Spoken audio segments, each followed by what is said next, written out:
రోహిణి ఇంట్లో ఉన్న వాళ్ళందరి దగ్గరికి వచ్చి, మా నాన్నగారు నా కోసమని చెప్పి 25,00,000 పంపించారు అని చెప్పి అంటూ ఉంటుంది. ఆ మాటలు విని అక్కడ ఉన్న ప్రభావతి అయితే చాలా సంతోషించి, "ఏంటి 25,00,000 పంపించారా?" అని చెప్పేసైతే అంటూ ఉంటుంది. ఆ మాటలు విని ఇంట్లో ఉన్న వాళ్ళందరూ అయితే ఒక్కసారిగా షాక్ అయిపోతూ ఉంటారు. ఇంతలో అక్కడ ఉన్న బాలు మాత్రం, "అదేంటి మీ నాన్న జైల్లో ఉంటే నీకు ఎలా 25,00,000 పంపించారు?" అని చెప్పేసైతే అడుగుతూ ఉంటాడు. ఆ మాటలు విని అక్కడ ఉన్న రోహిణి అయితే, "మా నాన్న జైలుకి వెళ్ళకముందే నా కోసం అని చెప్పి 25,00,000 పక్కకు తీశారంట.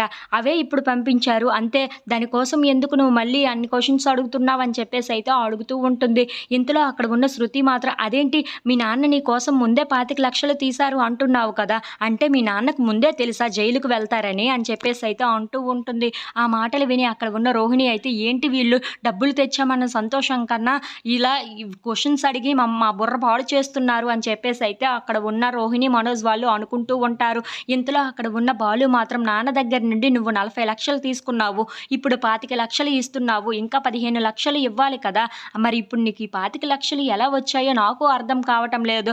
ఆవిడేమో మా నాన్నగారు పంపించారు అని అంటుంది" అని చెప్పేసైతే అంటూ ఉంటాడు. ఆ మాటలు వినగానే అక్కడ ఉన్న రోహిణి మాత్రం, 15,00,000 కూడా త్వరలోనే ఇచ్చేస్తాము. ఇప్పుడు 25,00,000 వచ్చాయి కదా! ఇవి తీసుకోండి అని చెప్పేసైతే అంటూ ఉంటుంది. ఇంతలో అక్కడ ఉన్న బాలు మాత్రం రోహిణి, మనోజ్ వాళ్ళ వైపు చూసి, "నాకెందుకో డౌట్ కొడుతుందిరా.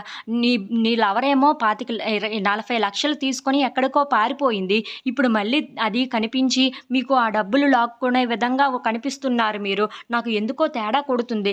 అదే మళ్ళీ మీకు కనిపించి ఆ డబ్బులు మీకే ఇస్తుందేమో అనిపిస్తుంది" అని చెప్పేసైతే అంటూ ఉంటాడు. ఆ మాటలు విని అక్కడ ఉన్న మనోజ్, రోహిణి వాళ్ళు అయితే ఒక్కసారిగా షాక్ అయిపోయి, "ఈడేంటి చూసినట్టుగా చెప్తున్నాడు" అని చెప్పి అనుకుంటూ ఉంటారు.